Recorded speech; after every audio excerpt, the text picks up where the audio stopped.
Hey everyone, today I'm going to be talking about the pros and cons of dog boots. Dog boots are exactly what they sound like, boots for dogs. I've wanted to have dog boots for my guys for quite a while now, but I didn't have the chance to buy them because not many places around here sell them. However, about 2 or 3 weeks ago, I managed to get a few for Toby and for Beauty, but I had to wait a while for Tia's because I had to order them online. So obviously because I have them, I feel they're more of a pro than a con, so I'll start with the pros. In a town or city setting, I feel that dog boots are more of a pro than a con. They protect your dog's feet from broken glass that may be on paths or on roads where you're walking. They can be used to avoid salt on the road when it's cold out. I don't know if anyone here has ever heard of the salt and ice challenge thing, the stupid thing, don't do it, that went around a good while ago, but it ended up with people having really bad marks and burns on their skin, and that's basically what happens to a dog's feet if they salt the roads and the paths when it's going to be icy, and then it ices over just a little and you walk your dog on it, they can really damage their feet and get really bad. They're kind of like blisters and cuts that will obviously really hurt them, and then they're walking on salt and salt in the wound. It's just a bad thing for everyone. So dog boots mean that they can walk on the ice with the same grips as they usually do without the risk of the salt causing issues on their feet. Another pro when it comes to the ice is that if they're an idiot like Toby and they decide that they have to always run even if it's icy out, they're not going to slip and fall and cut their feet, because the grips on them will firstly help them not fall in the first place, but secondly, if they slip or trip, they're not going to cut their feet, they're just going to slide with the boot, just like we would with shoes. Dog boots are extremely easy to put on. They've got Velcro straps. You make sure the foot is all the way down into the top, making sure not to catch the dew claws. You close the Velcro around the foot, making sure it's firm but not super tight, because obviously they still need blood flow to their feet. And then when they put down their foot, just make sure they can put their foot flat down and that the shoe bends properly so that you know that it's on correctly. When you first put dog boots on a dog, even if they have gotten used to using them when they're walking around, they will act as if their feet are stuck to sticky tape or something, that they're lifting it really high to try to step out of whatever's on them, but they will get used to it after a few minutes.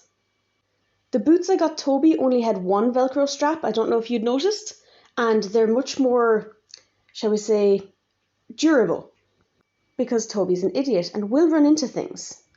Beauties are a little bit more delicate. They're more light, they're more well fitted, and they've got two Velcro straps to make sure they don't just slip off her paws. Both of them have rubber soles with grips on the bottom, and both of them seal just with the Velcro.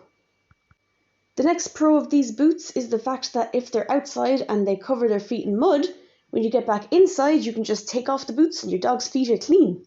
So you don't have to go chasing them around the house. If your dog is very iffy with their feet, boots tend to desensitize them to the feet being touched, but also you don't have to go in between their toes looking for the mud and stuff. You can just relax after a walk.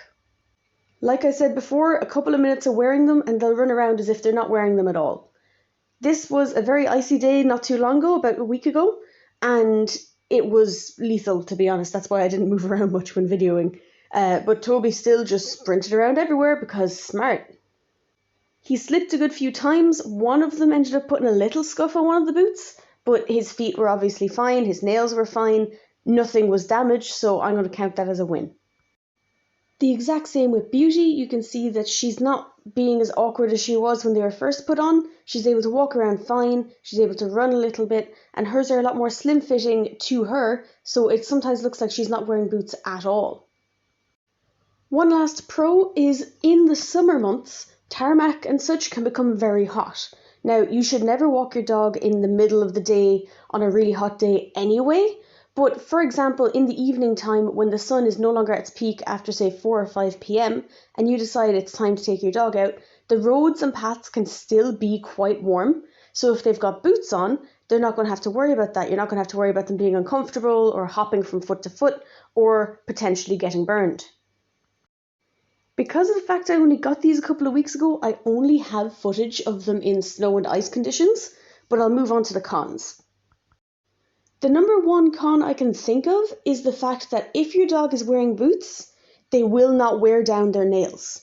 So you will end up having to cut their nails if you use the boots too much.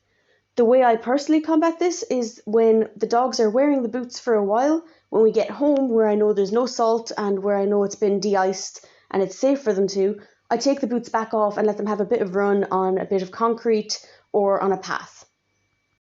Another potential con would be if you put them on incorrectly, you can end up giving your dog sores from walking with incorrectly put on boots.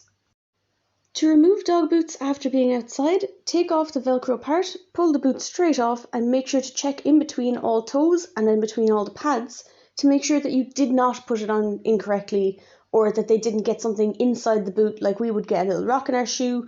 Make sure they didn't get something in the boot that caused irritation to their feet. When the boots are off, hang them to dry if they need it, and then they're ready to go for next time you need them. That's it for this video. Thank you very much for watching. I hope that I've helped some people if you had any questions about boots. If anyone has any questions, leave them in the comments below and I will do my absolute best to help. Thank you very much for watching.